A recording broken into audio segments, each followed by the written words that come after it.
listening to WCB Newsline Unleashed.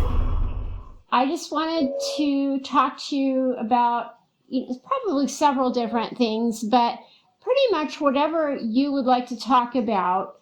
Feel free to tell as many stories or talk about as many topics as you wish in whatever detail. So I will tell you that the theme of our next newsline it's art, and it's basically a quote by Pablo Picasso.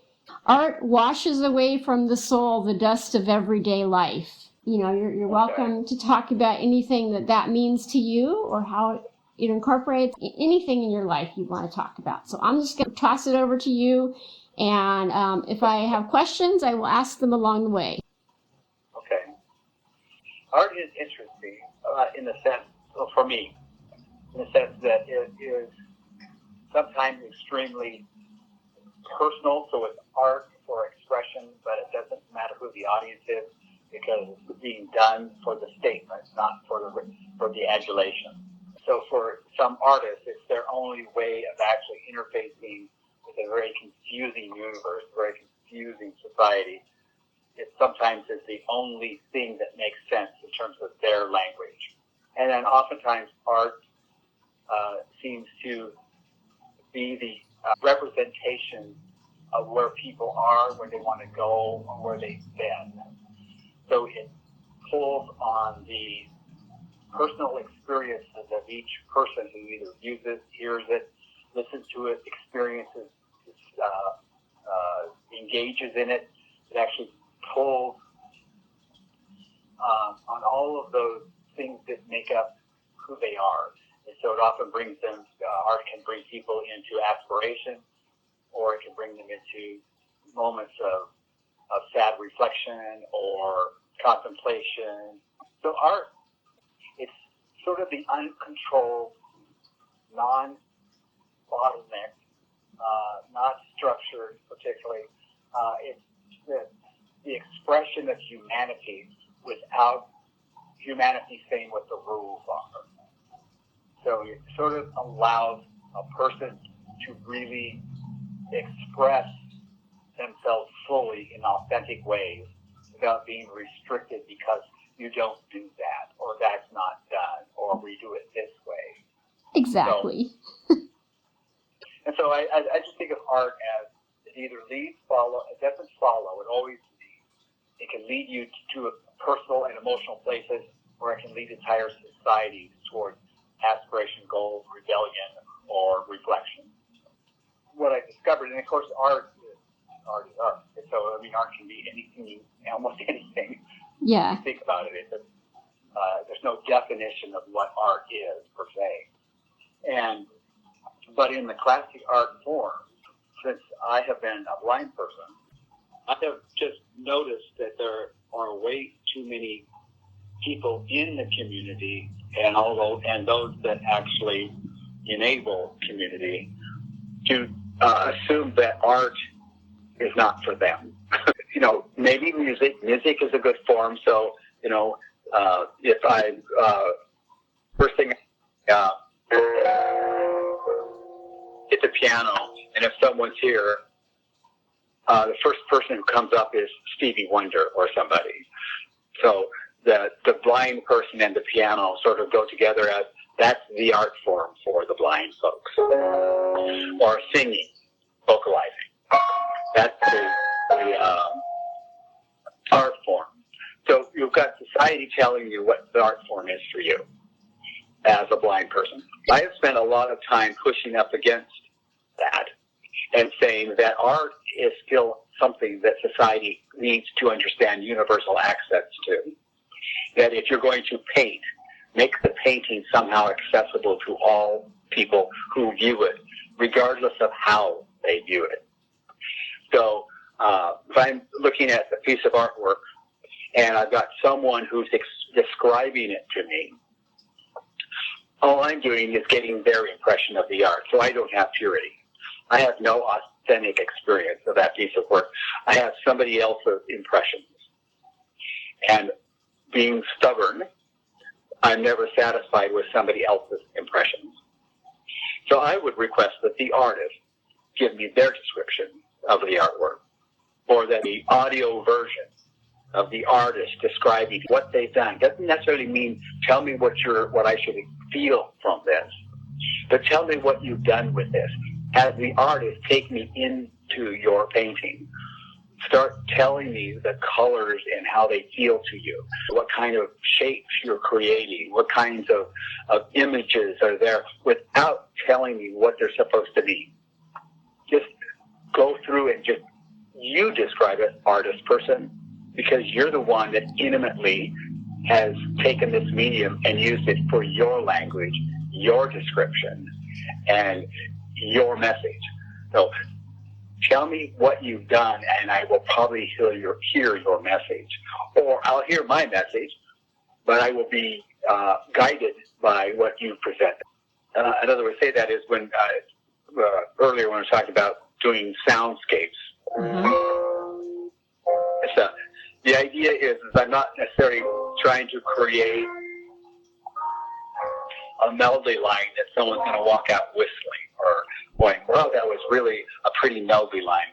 Are there words to that? Or if someone comes up and says, do you know the theme song to Star Wars or something? And they sort of go, gosh, I wish I did, but I don't, and stuff. So I'm so sorry, I can't do that for you. Can you play Happy Birthday? No, I can't. It's Thank like, goodness. Exactly. So for years and years and years, on the piano I'm sitting at right now is the first piano I've lived with. I consider this my first true engagement with the instrument, even though from a child I've always wanted to play the piano. And so since as a child and going through adulthood, I was never in a position to take piano lessons or to live with the piano or whatever. It's always what it was when I would find a piano and just start hitting keys. So I was trying to find my message in the keyboard. I was trying to find how to express my thoughts in the keyboard. I was trying to find a pathway to creating an audio or musical narrative that, when I first started, was for me. It's like, I'm feeling sad, so I'm going to go to a minor key.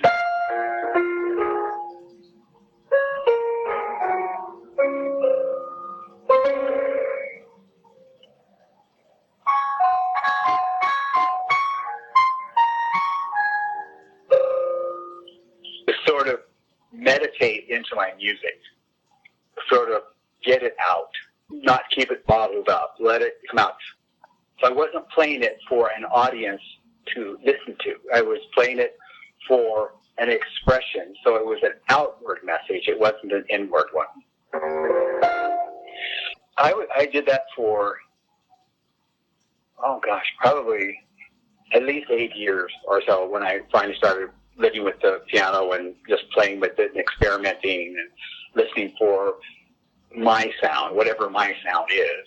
And so then when people first started listening, where I got brave enough to let someone actually hear it, because my biggest fear with the music piece in terms of keeping it as a personal experience was running into people, because everybody takes piano, right? It's like, and everybody sang in choir, took in a band instrument. So my fear was that they were going to say, "Well, those notes don't go together. That doesn't work," or you're not keeping the right beat, or I don't understand why you went from that chord to that chord and stuff, because it's not done. It just doesn't seem right. So my fear was the critique. From educated critique. kind of from the educated perspective, not the feeling perspective. Right, from the technique, right? Yeah. So that was going to basically look at the music as since it's a well-developed art form, to sort of basically dissect it from the technique of performance, or the technique of score writing, or the technique of musical something, right? And So my reluctance was I didn't want to hear that particularly. Not that I don't and still don't want to grow in terms of as a musical artist. I personally come from the right brain place where it flows like a stream. It doesn't come in little chunks and puzzle pieces and you put it together. That's kind of the left brain approach. It says, give me 3 measures and 3 bars, and then that's the thing. I basically go, where does it start and where does it end? Right. That's how I sort of approach it. So when I first started letting people listen to me play, I was extremely nervous, for one thing. And so I had to put myself in a place where I would almost pre-log the experience, saying, don't expect this. That for you to listen, for this to make any sense to you at all, you have to sort of go to an empty place in your head. So let yourself meditate, so to speak. I have to even ask people when I first started to sit down and close their eyes and just close your eyes and be with it. And then I sort of started discovering as people would experience it and share with me that what I was doing was really just giving them permission to create a narrative. So I would take them into like the soft, gentle places where they could think of soft and gentle things in their lives. And I would take them into angry places.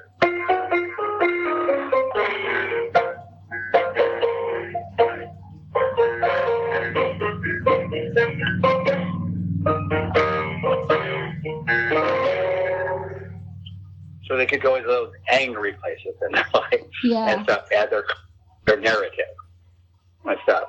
So that's sort of how I came up with the whole idea that I'm really playing a musical score to your thoughts, and I'm going to take 15 minutes of your life and give you a background, a score to your thoughts.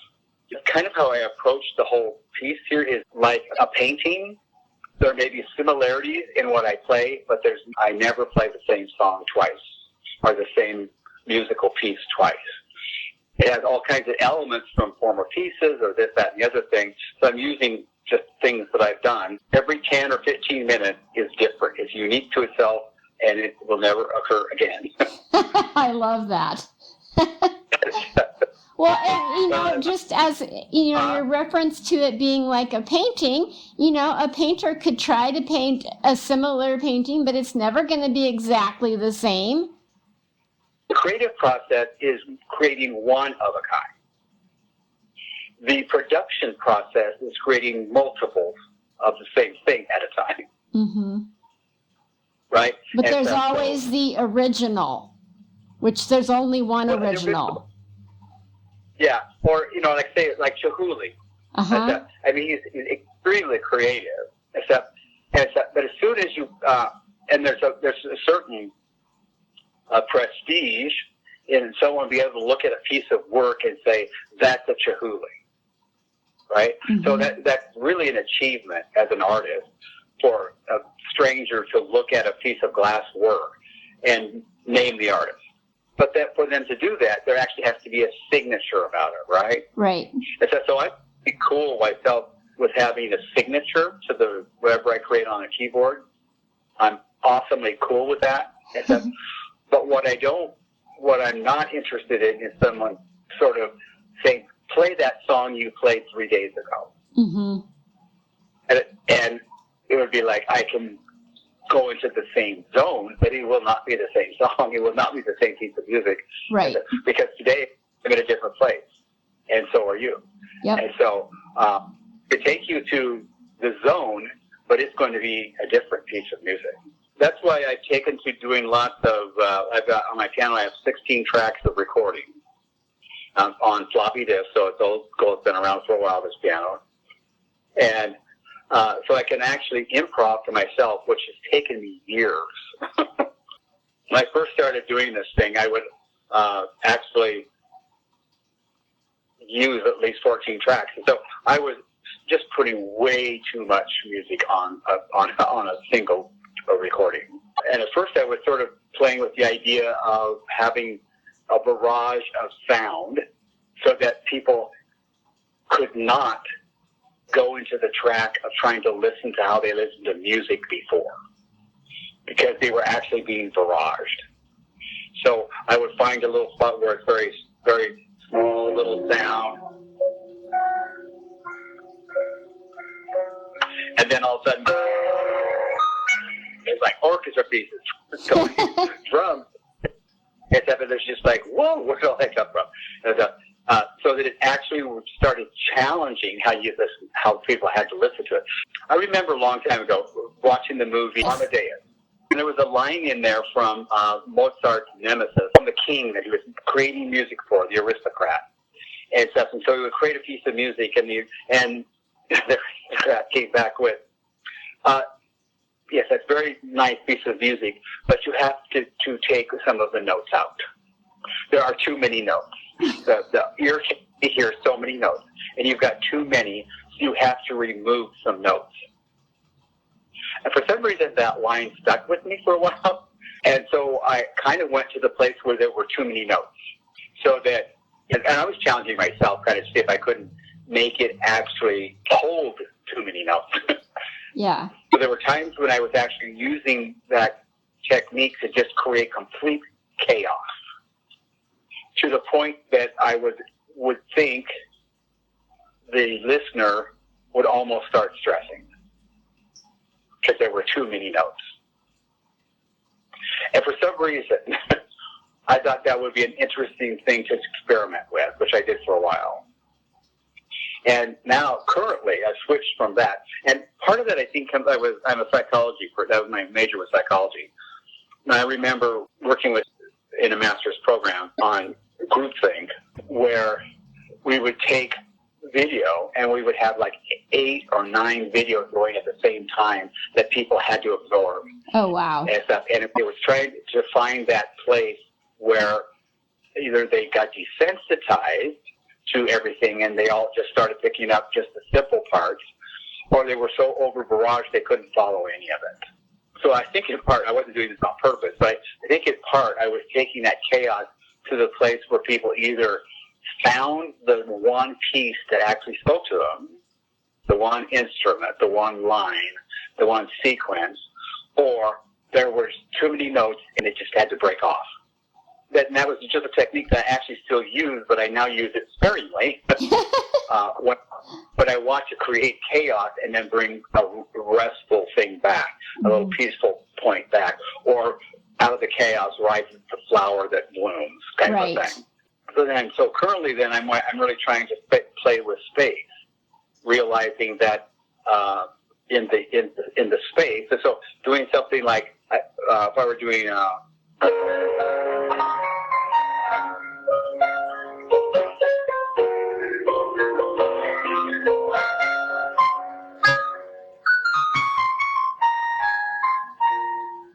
And then the space would be.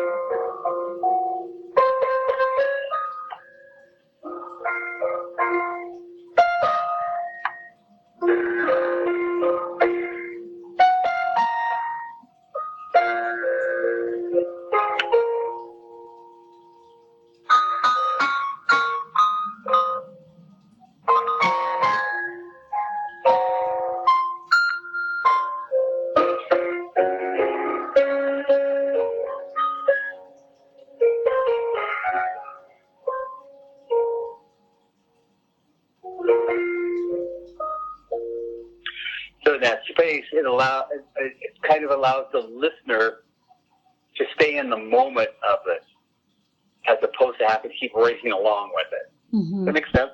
Yeah, and actually, talking about the space, I think we've talked a little bit before, but like the space is where we have to breathe, whether it's in music or, in those moments between the crazy chaos of our life, we have to have that space, or I think that it would be impossible to exist. Oh, absolutely. From me trying to create music that speaks to other people, because I'm over just for myself. Mm-hmm. I'm actually trying to use it now as a communication device for a small niche audience, really. Mm-hmm. And not for a career and not for a commercial gain. What I've discovered is that less is more piece, where in the openness and stuff is where you've got the listener hanging on it.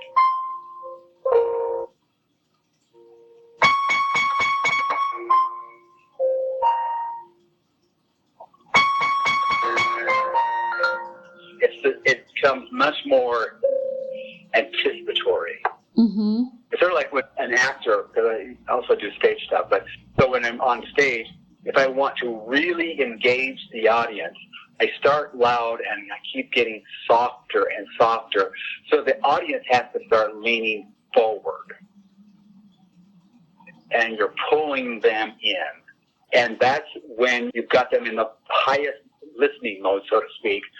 And that's where whatever you're doing has the message. Mm-hmm. Because now they had to lean in so far just to hear that all of a sudden when they hear it, it's become magnified because they were intently listening, as opposed to easily listening, sit back in their chair because it's been projected throughout the theater, and so you don't have to work to hear. So what have you done with theater? Like, where do you perform? Who do you work with? What have you done that way? Because in high school, I did theater all the way through high school. Then I went into music, so I did choruses. So I've done lots of chorus work on stage and performed with lots of well-known folks and stuff, from Maya Angelou to tons of artists and stuff. Mm-hmm. But I left the choir because it was just becoming more than I wanted to do, and I had done it 25 years, so I was done. So I actually started taking improv classes with improv productions, or a production company. And so I started taking classes, and then once I went to a certain level of classwork, they have a theater that's been around there forever down at Pike Street Market, but it's a small, intimate theater. And so that's where I was starting before the pandemic to actually do stage work again, and just trying to find my my spot and stuff. And what I discovered was, because improv is fascinating, and again, it suits me kind of normally because that's what I do on the channel, right? Mm-hmm. I keep improvising to my, so I'm my improv group. But there, you have to actually be generous to others. You actually, in improv, the secret is let go of yourself, let go of your story, and stay in a moment so that you're responding to what others are saying. And you always add to what they say. You never detract with what they say, right? So if someone says the sky is purple, you say yes, and it really has awesome orange stars, right? You give to, you keep giving. You don't say, no, Billy, it's not purple, it's blue. That shuts it down. So there's some good life lessons in it. So I tried to discover, because everyone sort of brings their own sense of improv talent with process, whatever. So I discovered that because part of my challenge was improv also can be very physical. Yes. And so when I started taking improv classes with them, they didn't know what to do with me because they had never worked with a blind student before. And so I had to basically keep sharing with them how to keep me part of it without making me a spotlight for the wrong reason. But it is challenging, and I'm going to really say it out loud. It is challenging. And so I had to find a place on stage that made sense for me to use character, but also made sense that I didn't walk off the side of the stage or talk to the back of the wall. Mm-hmm. Right? Someone guiding me around the stage, which would be a little bit awesomely awful. So what I discovered was that I was very good at being the disruptor. Mm-hmm. So what I found, what I could do really well was hang back, keep track of what's going on in front of me, and then as soon as I got bored with the story, I would go in and change it. I would just step out and absolutely do an 180-degree turn on the story, and then everybody then at that point had to now respond another direction. Wow. So that's what I discovered was actually my best or felt the most comfortable in doing, because I could pop in at my own confidence level. I would be tracking the story so I could find some clever way to bend the story another direction, because I'm really listening intently. Yes. And bend the direction, go in, get it started, get other people moving it, and then pop back out and wait for the next turn. So that's kind of where I started. That's pretty creative of you, actually. I love that you thought about that, and found, like, you twisted it to make it work for you and not them. Yeah, and it's that whole thing of me trying to, because, again, a lot of it can be physical comedy, right? So people doing physical things. And, again, it's not always comedy. There can be serious pieces, too, depending on the game. There's this one game, it's called, Hitchhiker. And so the way it works is that there's two chairs toward the front of the stage with a gap of about one chair or so between, so that there's a chair behind, so that when an audience is looking at it, you can see two chairs in front and the one chair between the two chairs in back, right? Mm-hmm. And then you're standing in line, so that all the ensemble group is standing in line. And so it starts with basically one person sitting in the chair on the left, and they're the draw. And then a person sitting on the right in front is a passenger. And then the back chair is empty. And so then what happens is when you start it, you're driving along, and then a hitchhiker appears, and they take the third seat. So you have to do this interaction, and the trick is however the hitchhiker enters the scene, you have to adjust to that scene, right?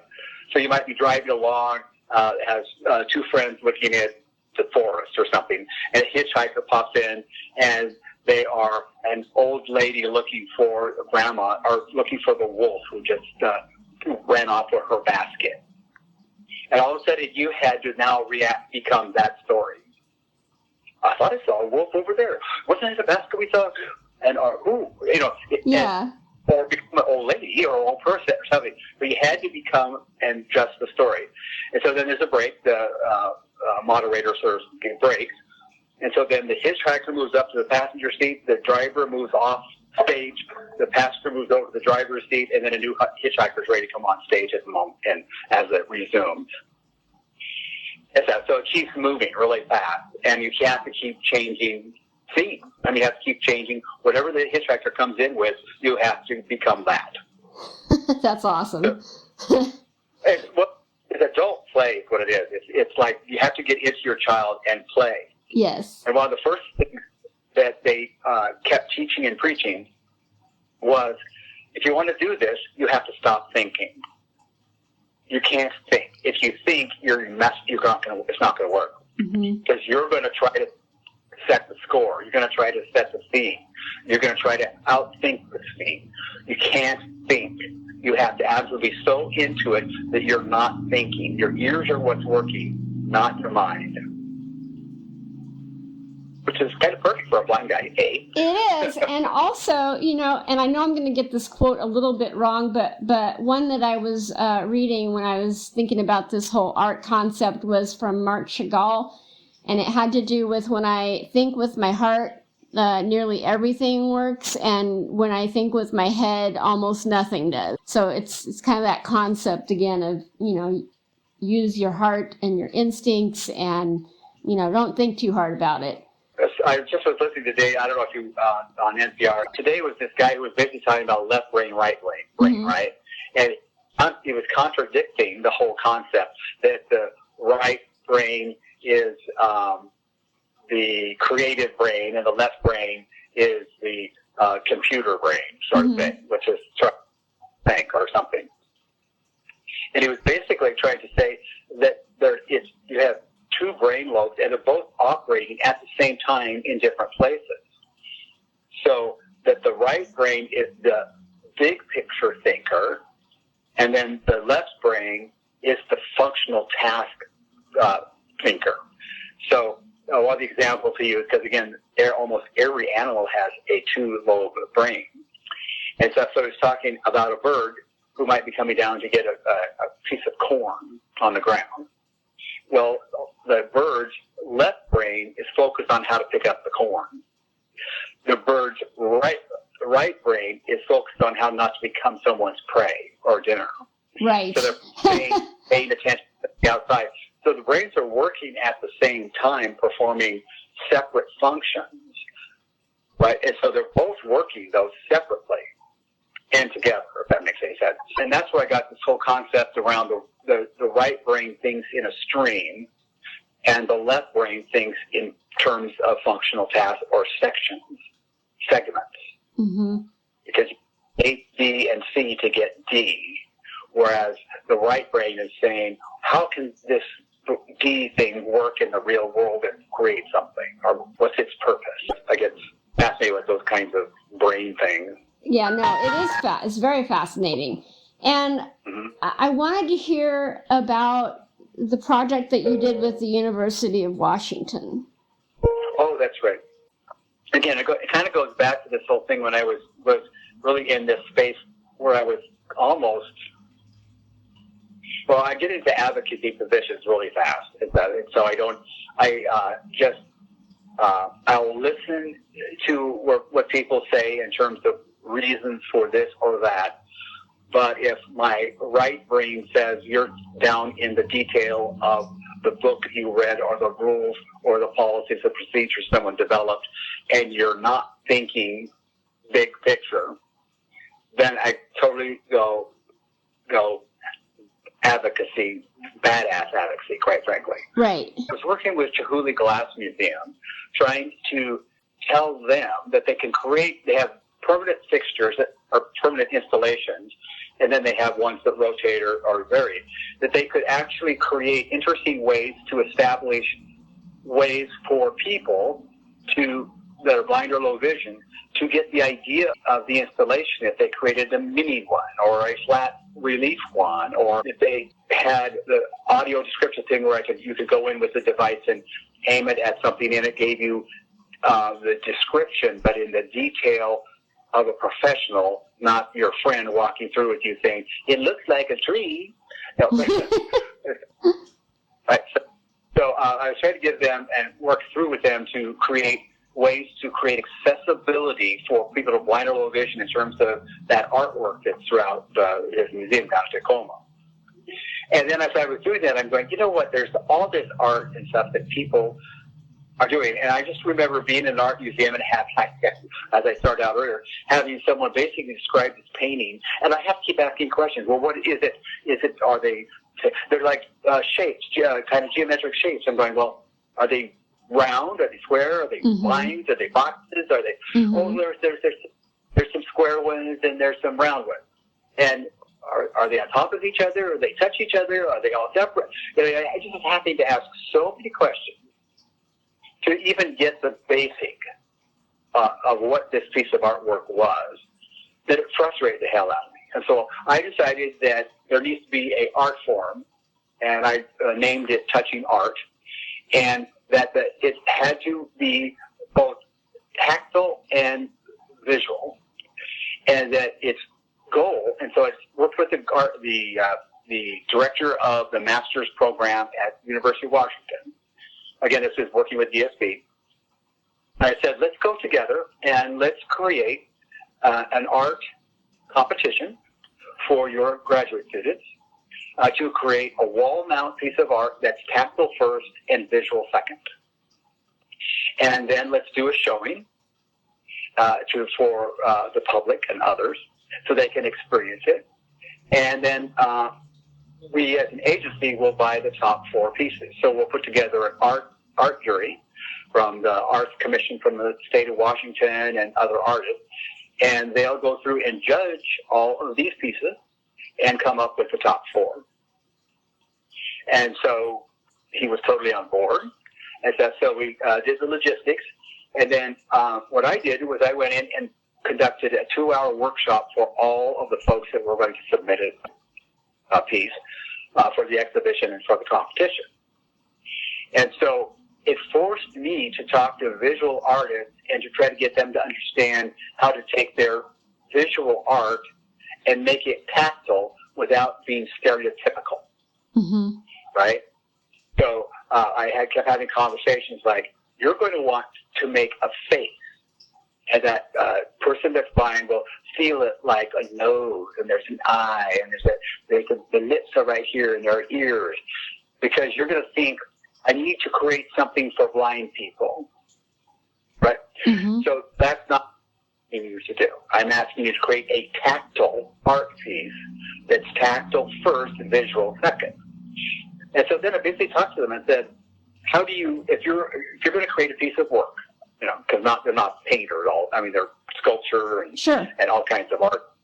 So it says, if you're going to create a piece of work, how does a visual person experience your work? Right, so I tried to challenge them to think about how people do their work, look at their work. And so I got them to think about the fact that usually if someone's visually looking at a piece of artwork, that something catches their eye. There's something interesting. If it's not, they usually go to the next piece. Right. Right. They can't. That's not interesting, or that's interesting, and they move to the next piece. But if someone gets engaged, there's something about it that catches their interest. And then from that point of interest, they start looking at it closer and in more detail. And they start getting inside of it a little bit more and trying to understand it. Maybe if there's something that is challenging them, or trying to appreciate the message or how it's making them feel or something. But they have to get hooked, pulled in, and then they have to evaluate or get emotionally connected. Mm-hmm. So it's the same way it will work with a low vision or blind person who's touching a piece of artwork that has been designed with the concept of tactile being a hook. That there's something that someone will feel that will be interesting. They will start exploring it more to find out what it is, or what's it making them feel, or what is the design, or what is it? It could be a texture, it could be a shape, it could be anything. But something has to hook it. They have to get caught with something tactile, and then they tactily explore it to find out what they need. If it's something they're relating to emotionally, or if it's something they're relating to in terms of trying to discover, it seems interesting, but they can't really start visualizing it yet, so they have to keep exploring, because people who are touching are still visualizing. So you're doing the same thing you would do as a visual viewer. You're bringing them into the piece, you're making them explore, and they're trying to discover something about what they're feeling or expressing with this piece of work. In talking through it that way, as artists, it dawned on them how to start creating. So we had 20 entries. I'll put them all up there. We had the jury, first of all, go through and do all the jury thing when they're all still in the art school part. And then they came up with 4, but we weren't going to announce it until the end of the show. And so they were all hung, because they're all had to be wall-mount art pieces in the gallery. And then we had a media opening and a community opening and that sort of thing. And then we had the art show there for 5 days, and they extended it for another 15 days, because there were actually lots of public coming through, because we media promoted it, right? Yeah, a lot of interest. Right. So then what I did, too, again, with working with DSB, is I bought a box of sleep shades, so that when the public came to view the art show, they had to view it tactily first and visually second. So they all agreed, that's next door, and they would agree to wear a sleep shade through the gallery. Except if they needed someone to guide them through, there was people there to do. They had to experience the art tactily first, and then come back around and do it visually. And it was so interesting to watch folks, because everybody's been trained not to touch the art. Right. So the first obstacle was breaking. They were so uncomfortable touching the art that was the first thing we had to break. And that their impressions tactily and then the impressions visually were absolutely, completely, sometimes by completely opposite, are at 2 different places and stuff, which was interesting. Mm-hmm. Some pieces that really kind of were obvious, and so that wasn't so much. So the more abstract pieces, people really tactfully were just confused. They couldn't really pick it up. They couldn't get it. So, what was interesting is the work that was the quality work that was done was fascinating in terms of creativity again, because artists get out of the box stuff. Absolutely, so couple that I remember. So one was this large tactile piece that was probably 3 feet in height and maybe 4 feet in width. And it was made out of fabric, and it had all kinds of tufting kind of things, and it had little tufts of like little balls of something sort of all clustered together and stuff. And then there were it's like strings. It was very sensual because it was sort of the thing it was very fabric, and there's just kind of, you had to sort of flow it like a stream, so you could almost go the whole length of it on one. And it had these little clusters of things that were just, again, made out of fabric or whatever. And so it was really, really fascinating, but it was completely abstract. And we got that one, by the way. And when I talked to the artist, they said, okay, so what was your inspiration? Because this was really quite interesting. And he actually, what he did was he emulated the spores underneath the sword fern. Oh, wow. Exactly. So it was this awesome, and so those little clusters were like the spores, and then all the curviness of the fabric and tuftiness up were like the shaping of the veins of a sword fern. Fascinating. That's incredible. I'm still processing that in my head right now because I know about those ferns and the spores, and that's wow. Yeah. So if you were to magnify it about 300 times, right, and create a 3 foot by 5 or 3 foot by 5 foot wall mount, and then tuft it, make it soft and fabricy in different densities and curves and different curves and little. It was just like I say, it was a very creative piece, and again, a little sensual because of the fabric and all that kind of stuff in the flow. And then another person did a wall mount piece that was about probably 3 feet wide and probably at least 5 feet long. And he had taken beeswax and created all these sort of little craters. And then he took computer fans and dispersed them inside of there here and there, just in different places. So these little buzzing computer fans. And he created a sensor so that when a person came close to the piece, the fans would start going. Wow. And the name of the piece was Beehive. And so as you're tactily feeling the piece, every time you hit one of those computer fans, it would go zzz. It was fascinating. So again, it was extremely creative in terms of a concept. And the tactile pieces. So again, this whole piece is relied upon visual and tactile. So this thing is like a golden yellow, so it's quite attractive on the wall with veins and stuff. And so the visual part still worked. By the way, the spores and things, those were done in high-level violets and purples and greens and stuff. So it was really bright. Yeah. And so every time you again run your hands across there and come by one of those fans, you would just get this little, and of course it doesn't hurt, it just makes a noise. Again, but he also incorporated the audio as well as the tactile and the vibrating. More of a sensory thing because you have to touch it for it to sort of respond, right? Right. So is it like we touch it up? So it was, again, it made a humming noise like a beehive might do. And then to touch the fan, you basically got the bee. Which is just like I say, very creative. I'm trying to think if there are any others that were outstanding for me.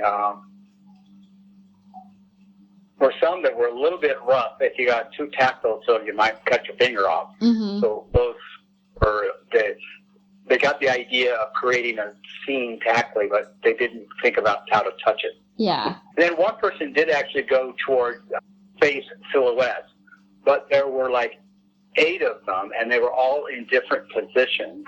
So as you went through it and stuff, it's like it kept changing facial directions or expressions or whatever. So it actually was interesting. Mm-hmm. And there were small masks, like you'd do a Mardi Gras mask or Sure. something. And there would be 8. They all had the same face, but in different contortions. So that actually was interesting, because then, one would turn sideways and one would be looking down, and so you sort of got all this different sort of things. So it was interesting, actually. And again, very tactile. And visually, it was very interesting to see, too. And I can't think of many of the other ones. But the whole idea here was, again, it actually opened up a bunch of artists to the concept of touching art, Mm-hmm. and then we had to basically fight their instinct to go touching art for blind people. So I kept saying, no, it's an art form for people, and stuff, so that it has 2 ways to insert yourself into the experience, and one is touching and one is looking, or visual. So the whole idea was for people to think about art differently, and that you could create inclusively for all audiences. It does not have to be created just for visual audiences. Well, and I like the fact that you emphasized that the visual was secondary, because I think that would be that's what people would normally go towards first, is visual, and I love that you kind of like created that out of the box experience, that had to be the secondary feature. Right, and the key here, just to stay in their zone, was tactile was the first piece, but it couldn't be just this ugly piece of tactile. It had to be Sure. visual.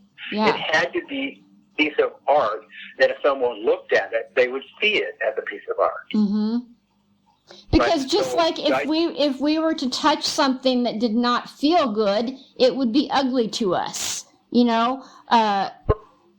actually, there was one person that actually did create stuff that was creepy, Uh-huh. but it brought you into it because of the creepiness. Yeah, and absolutely, yeah. Yeah. I think it was well received. The show played longer than they were anticipating. A lot of people experienced art completely differently than they had before. And they didn't walk in there it almost transitioned the concept of blind awareness, if that makes any sense. Mm-hmm. It was not a blinder experience. Right. And don't get me started. I might get you started. Yeah, it wasn't that. It was actually people experiencing art, and they went in there with the curiosity of someone who wants to experience art. Yeah. That's what was awesome about it. Yeah. So, okay, so I'm going to transition you now to advocacy, because you mentioned, that you get sucked in a lot. But, I want you to talk about, number one, your Happy Warrior name for yourself, how you came up with that. And then, talk about whatever you want. But I would love to hear maybe your top 3 things that you think that people should be doing for themselves and organizations should be doing. Not just blindness, but any disability organization should be doing for themselves and individuals. Okay. What's interesting is, again, I'm going straight to the African saying, or if I don't know if it's Africa or not, but if you want to go fast, go alone. If you want to go far, go with a group, right? Uh-huh. That's stuff. I like going fast and I like going far. It's that when it comes to individual issues, and I know if I run into something, a challenge of day-to-day living, and if it impacts me directly, and it needs to be resolved, I want to go fast. I want it to go fast. I'm not interested in bringing in reinforcements. So I have a tendency, and I've learned through the years, strategies on how to get action from people. And part of it is actually having, and again, I've mentioned fear before, but is actually having the persona that carries the confidence of the request. If that makes any sense. Yes. So when it's something impacting me directly, then I am going to take care of it. I'm not going to wait around. I'm not going to go ask somebody. I'm not going to invite people to join me in taking this on. And so I approach things from two directions. One, if it impacts me, it's probably going to impact others. So there's going to be the second part of the advocacy. First part of the advocacy is solve my problem. I'm not going to wait. I'm going to do it, and we're going to get it solved. But in the process of solving my problem, I'm going to point out to the groups or whatever it is that are creating unnecessary barriers for people that are blind or low vision. I'm going to make sure they know that I represent others, that I'm not the only person who might be having this issue, and that you probably need to consider whether you are actually in violation of all kinds of human rights issues, and or whether you really want to delete a $425 billion consumer market from your businesses. If that's what you really want to do, you're doing a great job of it. So that's what you want to do. So I try to solve my problem, and then I actually then try to understand the organization enough to actually hit them with the realization that I am only one person, but there are others like me who may be encountering the same issue, and I will work with you, and others may just go straight to their lawyers. Mm-hmm. So I set out a case of saying, we need to fix this. And fix it for me, but not only just for me, you need to actually institutionally fix it for any consumer who might be blind or low vision. And so, for example, when I was broke my leg and I was in the hospital, right? Mm-hmm. So I was there for 8 days. This is with a Kaiser person, and I was in the Swedish hospital. I mean, there was a broken leg, and then I was there like 5 days, and they started saying, okay, we need to go to rehab. So they started calling around their circuit for a rehab facility. I can go do that. So I kept saying, okay, you're going out, you're leaving tomorrow, blah, blah, blah. And so I get all ready to go, et cetera, et cetera. And then they come back and say, oh, no, it didn't work through stuff. We thought we had a bed, but we don't, blah, blah. And I kept going on and on for like 3 days. And so finally, I stopped and asked the person who was trying to arrange this. I said, well, what is going on? This doesn't feel right. He said, well, I keep talking to them, and they keep saying that they don't take blind people. I said, what? Oh. She said, what? And again, I made her an ally, saying, well, that's very strange. Well, tell me more about that. And so she told me more about it and what she was running to. In essence, what she was saying was that she'd be calling, they have a bed, someone's got a broken leg, they need to go for rehab. Oh, and by the way, they're blind. And as soon as they said that, they would say, oh, we don't do blind rehab. And so I'm saying, well, are you telling them that I'm not going there for blind rehab? I'm going there for a broken leg? Are you making the distinction here? And so she couldn't, because she didn't even know what I was talking about. So I had her call one of the facilities and put her on speakerphone while I was there so I could hear that conversation, which she did. And the person basically said, they were looking for a private room since I'm blind. And so they had a couple of dual occupancy rooms, but they couldn't do that until they have a private room. And so I prodded her to ask why, and she couldn't. And the person on the line said, well, if they're in a room with someone else, I mean, they might get up and like run into something or trip over something or something. Oh, my word. There he is. Okay, so got the information. So I said, thank you for thinking. I need some names of people. First of all, who is it at Swedish Hospital who does these phone calls to create these rehab connectors here, except because I know that they're contracted with you in some way, so there's a contractual agreement here. But you're under your contract and your values and mission, and so these folks have to operate. So who does that work? She gave me the name of that person. I had my laptop there. I went online and got as high up the chain of Kaiser as I could get in Swedish, and basically started a conversation with the person in charge of medical operations or nursing.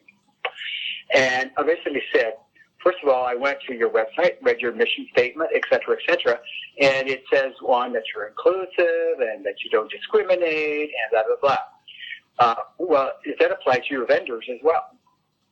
Oh, yeah, of course it does. Well, it's not applying to the vendors that people are trying to get me into for rehab, because, and I went through my story. Mm-hmm. And they first of all don't believe it. Oh, wow, I'm sure. And so I said, that's fine. If you don't believe it, then get me a bed. Right. In a rehab, just get me a bed, and we'll be good. So this woman got off the phone, said, I'll call you back. She called me at 5:30 that same day and said, I see what you mean. I said, thank you. Now let's fix it. And not only fix it, but let's fix it for everybody else too. So what I'm going to do is once I'm rehabbed, I'm going to recontact you, and we're going to set up some training for your staff around blind awareness and also equity and inclusion. And we're going to set that up, and you're going to insist that they attend, and we're going to make you align with your mission statement and your vision. How does that sound? Right? So I'm solving my problem, but I'm looking for the opportunity to solve it for others if I think it's something that's big enough that impacts more people. Now, on the second one, as a happy warrior, that's when I would bring in someone like the Washington Council or NFB or others, mm-hmm. so that they're in. But my experience has been it takes too long for them to take action and organize around that action, because they want to make sure that they're not taking risks, they're hearing the right story, that they need to verify this, that, and the other. So I understand the logic of their slowness, but sometimes the logic of their slowness misses the opportunity where the fire is hot and they need to put it out. That boat's already sailed. Yeah, exactly. Mm-hmm. I do believe that to go far, you need to bring others into it, but the others that are brought into it actually need to move at a faster pace to actually get into it while it's hot. Mm-hmm. Because once time passes, the power of the moment passes as well. And so the advocacy piece is that I'm constantly changing systems on my own. I'm doing it fast, but I'm not doing it for the entire group as best as I can.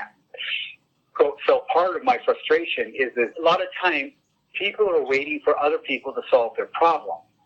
And by them doing that, the problem isn't going to be solved, because the people they're waiting for are going to take a very slow process to go there. Right. However, as a person, you can engage others without going through like the thing I was talking about when someone wrote in about having an issue with the grocery stores taking away all the checkers, and they're all going to be all automatic checkers. They were so busy looking for someone else to fix it that they didn't realize they could fix it. Mm-hmm. So I basically said, fix it. Go in there, talk to your people, your chapter, whatever. You don't have to do it on behalf of WCB. Right. Do it on behalf of your blind friends and neighbors. Exactly. Get them together, go in there, and sit there and say, great. Do it. In line, have your groceries, and jam up every one of them. Yep. The store actually comes to a stop. And you can certainly turn to someone and say, all I'm trying to do is check out.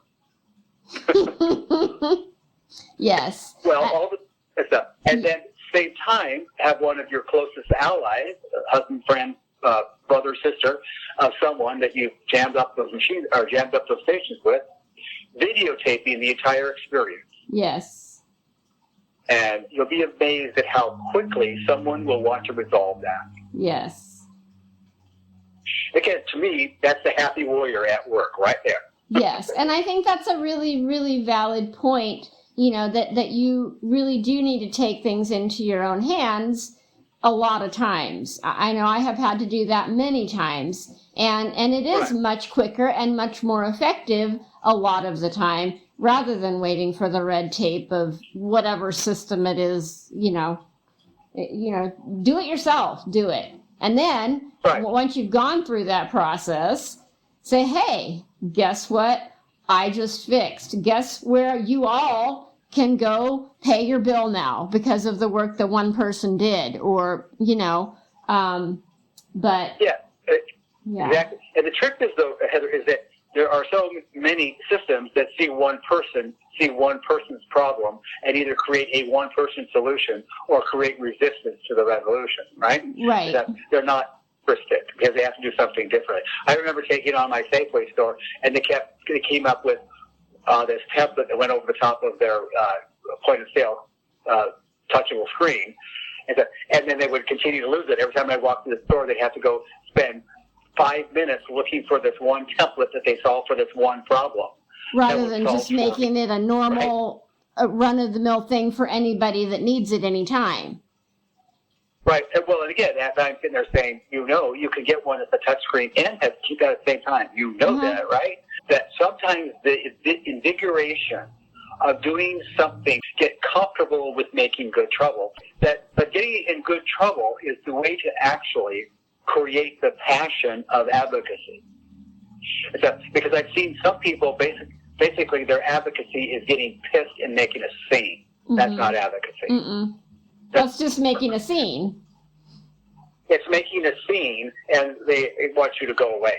And by actually doing something creative, making it fun, because how much fun would it be to go in and basically shut down a store for about 15 minutes because Yes. And so got all the store employees trying to help each one of these people individually and stuff, and you got someone videotaping this whole interaction. People aren't being nasty. They're not, saying, all I want to do is check out. And apparently you made it very hard for me to do that, so probably you should fix this, maybe. But if you jammed up checkout station, that statement cannot be overlooked. Well, and social media now, too. I mean, that video goes viral. People are looking at it nationwide all of a sudden. Right. Okay, and they're aware of that, too, and public relations all over the place. So I went to their website and actually looked for their vision statement and their mission statement. And their mission statement said they want to be the store of choice for all customers. Okay, here's your hook. This is what you need to use. All you're doing is saying, we want you to be that too. Right? Yes. Going along with their mission statement. Except all it takes is, again, the happy part of it is there are fun ways to actually make the point and get what you need and create change. Yes. And you don't have to get organizational buy-in to actually organize your group of friends. So that's the happy warrior piece.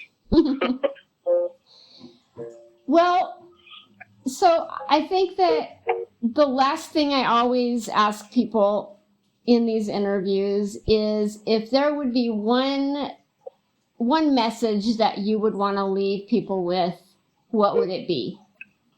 I always hesitate here because I oftentimes become honest and then therefore suffer the consequences of people not understanding what honesty sounds like. Accepting the authenticity of your own position. Being true to yourself, that old classic saying, be true to yourself first, right? And being true to yourself first means don't pretend like blindness isn't a pain in the butt. Don't pretend it is, because it is.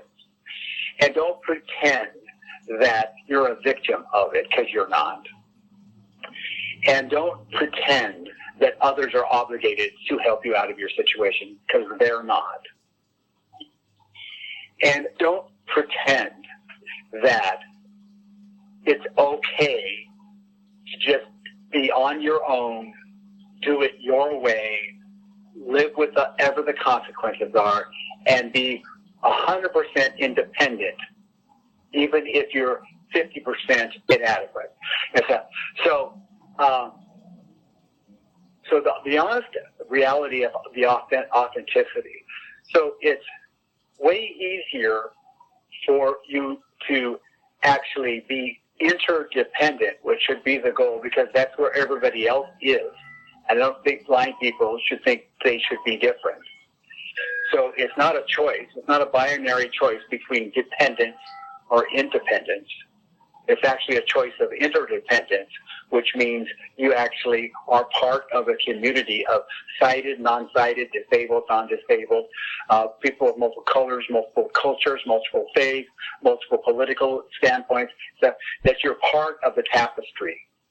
You aren't the star, and nor are you the inconsequential thread. Mm-hmm. You're essential to the tapestry. Ask for what you need. Don't ask for things you can do yourself. Include people in your life because they like you as a person. Don't assume that you're going to always be the victim of your circumstance. Understand that people are generally kind-hearted, even when they're sloppy about it.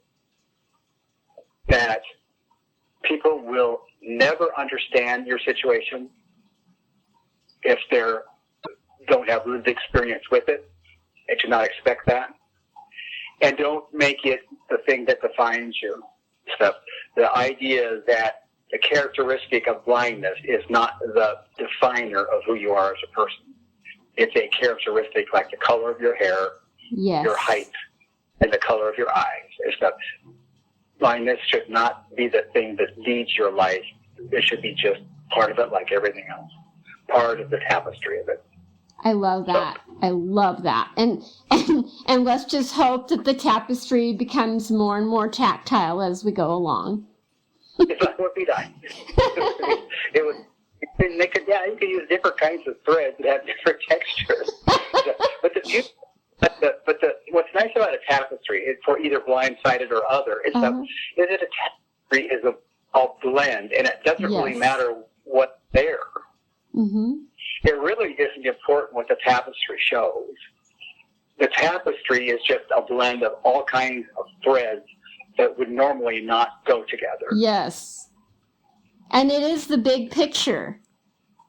You know, because if you look at little parts of the tapestry, it means nothing. You have to understand the whole thing. So I think that's a beautiful, I can't even think of the words right now. I'm sorry. Some interviewer I am today. But anyway, I just really appreciate you spending time with me to talk, and I think this was a wonderful interview. So thank you, Mark.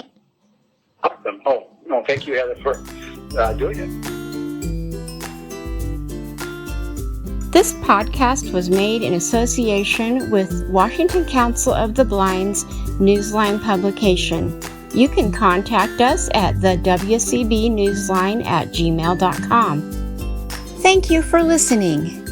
Credit for this production goes to podcast producer Zach Hertz, editors Heather Meares and Reginald George, and we'd like to extend a thank you to Kevin McLeod at Incompetech.com for his use of the song Life of Riley. Thank you so much for listening, and tune in for our next episode or check out previous episodes.